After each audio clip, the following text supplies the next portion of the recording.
Since before Donald Trump was elected, the prospect that he could win the presidency sent liberals into desperation mode to maintain their tightly held power and hide their deep secrets which could compromise it.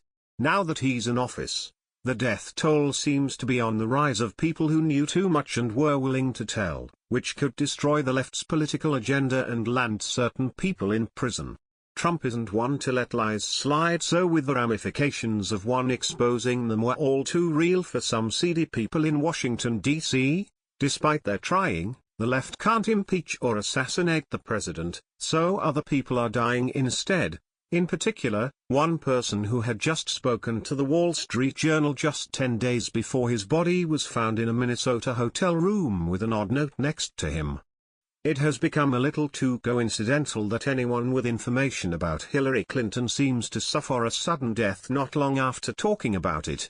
Over the last few years, the bodies have piled up around the Clintons with people who had damning secrets of Hillary's that she's been desperate to hide. Peter W. Smith was one such unfortunate Republican operative who was found dead of supposed suicide in his hotel room exactly 10 days after telling the Wall Street Journal that he was trying to obtain Hillary Clinton's missing emails from Russian hacker.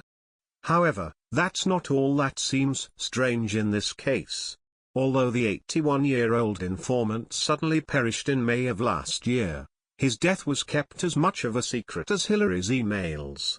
It wasn't until the Chicago Tribune obtained documents this week about Smith's death that information has come out about the suicide as well as the notes that was found with him after what he had learned.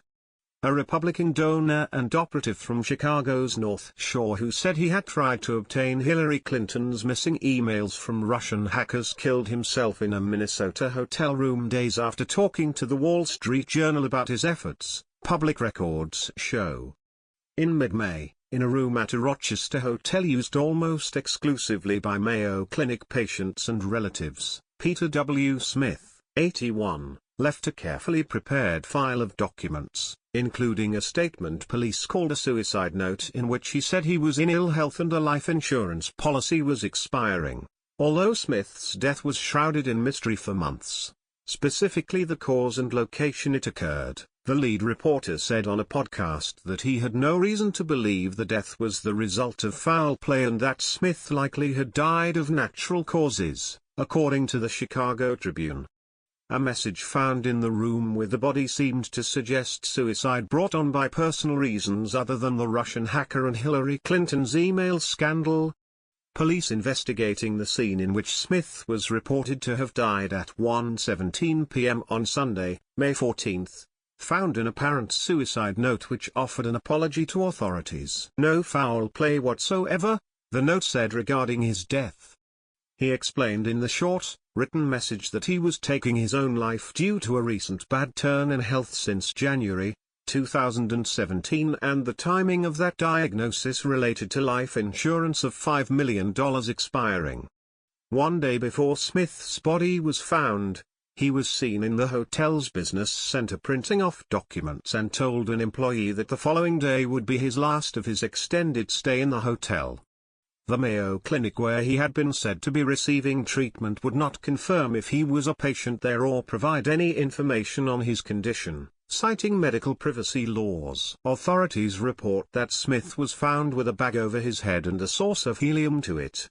What else is known, is his deep connection to the Clintons and extensive history of finding unflattering information on rival candidates to get a political edge on them. For years, former Democratic President Bill Clinton was Smith's target.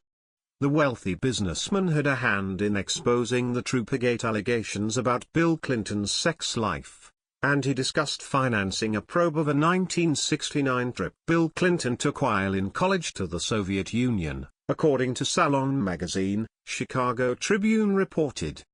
Investigations into possible links between the Russian government and people associated with Trump's presidential campaign are underway in Congress and by former FBI Chief Robert Mueller. He is acting as a special counsel for the Department of Justice. Mueller spokesman Peter Carr declined to comment on the Journal's stories on Smith or his death. Washington attorney Robert Kellner, who represents Flynn, had no comment Thursday. The medical examiner referred to Smith's manner of death as unusual but said it's not the first time he's seen it either. While this could have certainly been suicide, it could have also been set up to look that way, considering he had a career in digging up dirt on the Clintons and other Democratic candidates. Dead men don't talk, and Smith has now been added to the long list of strange tragedies surrounding inconvenient scandals.